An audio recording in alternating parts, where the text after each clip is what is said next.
Good day, how you going? What do you know? Don't strike a light. Good day, and how you going? Just say good day, and you'll be right. Welcome to the Midweek End Times News and Trends Briefing as we share major events and what is happening around the world as it relates to Bible prophecy. Today's date is Wednesday, October 19th, 2016. Before we get into the update, I just wanted to share something real brief with you. Yesterday, I had the privilege and the honor of officiating with my wife's niece's wedding, and I had many tears and got all choked up several times during the ceremony, but as one of the things that I was reminded of during the ceremony is how we as believers, the church, the bride of Christ, and how the bride is beautiful, and we are redeemed, and how we're forgiven, and we're going to be without spot or wrinkle. But it's just that reminder and the reflection of who we are in Christ as well.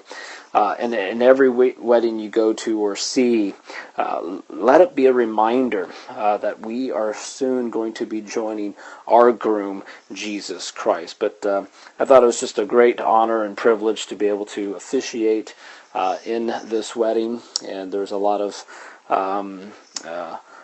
other people that were there that were part of the military. She married a man that's in the Navy, and so I got to meet a lot of those that serve in the armed forces, whether it's in the Navy or Marines, and I always thank the military for serving our country, for protecting. I always very appreciative of every military member and police officer or firefighter. Now, on to the briefing point. There's just three items I'd like to draw to your attention. The first, which has been gaining much notice, is the situation with the U.S. and Russia. Out of the Express on Monday had the report that talked about the U.S. nuclear war fears see U.S. military drill brought forward by Russia, tension rises. So the U.S. military is believed to have brought forward a training drill after it was feared Russia could start a nuclear war, which secretly raised the security levels to DEFCON 3. So every year, servicemen and airmen and women undergo a series of tough command and control exercises to test their ability to respond to a wide variety of threats from around the world. Vigilant Shield, carried out by the Canadian North American Aerospace Defense Command, NORAD, and the Global Thunder by Air Force Global Strike Command, are usually carried out around November. But according to the Express website, NORAD has started its Vigilant Shield exercises today, which was on Monday. So while they can deny that it has been brought forward, Global Thunder is believed to have been fast-tracked according to DEFCON Watchdog, which uses contacts from the within the military and U.S. government to share nuclear weapons information.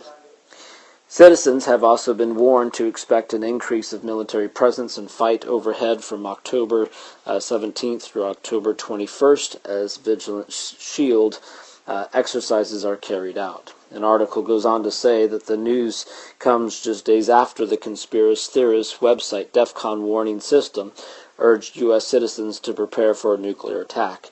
It claimed that the U.S. military had upgraded its DEFCON alert system, which indicates a current level threat of nuclear war to level 3, meaning the U.S. can mobilize troops within just 15 minutes.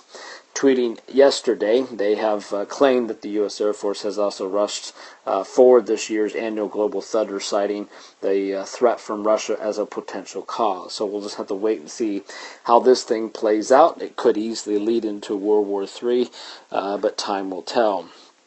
The second interesting piece of information also dealing with a nuclear problem is North Korea warns to use of nukes on first strike.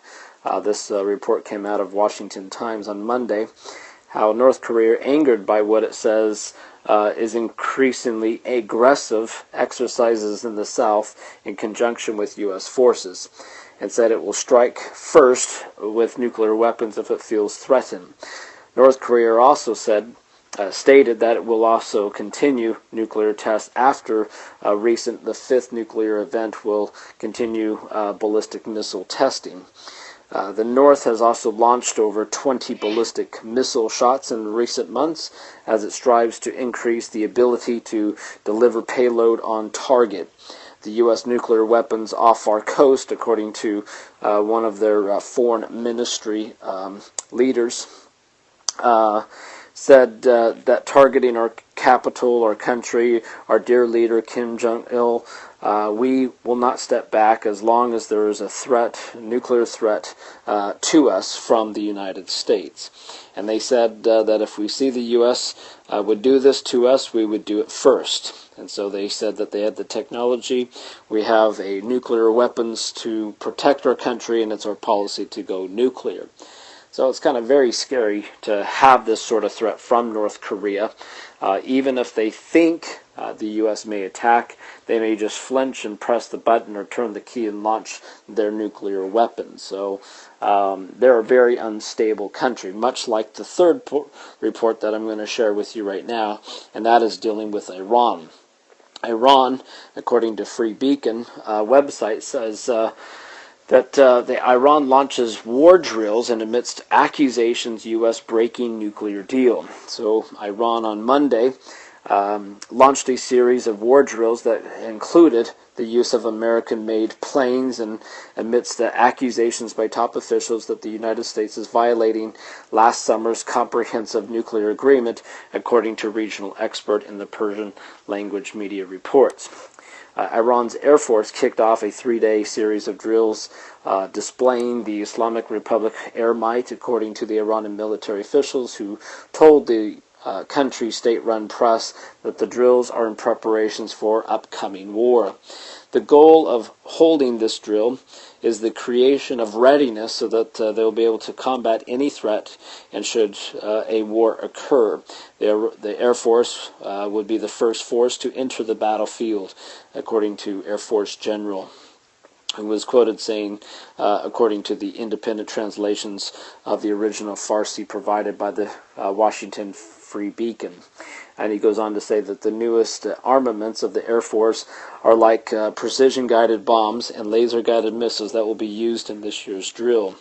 Iran, by the way, is using many of the American-made jets in the drills, including the F-4 and the F-5 warplanes, as well as other large Boeing airliners, which are aiding in mid-air refueling tactics.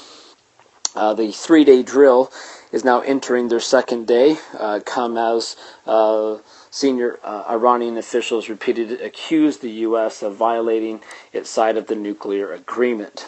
So Iran officials maintain that they will continue to fund global terrorist organizations such as Hezbollah and Hamas, which are committed to Israel's destruction despite objections from the United States. So, as we've said many, many times, how Iran is one of the worst threats in the world and also within the Middle East. Very unstable, very unpredictable. It's just a matter of time before we start to see these tensions escalate to war. And so, as we see, this has been an interesting couple of days. So, again, with everything, time will tell how this plays out, but it's good to be informed and see what's going on and to prepare ourselves and to stay on our knees and to keep seeking Jesus. Thank you for joining another edition of these briefing points, and may the Lord radically and outrageously bless you.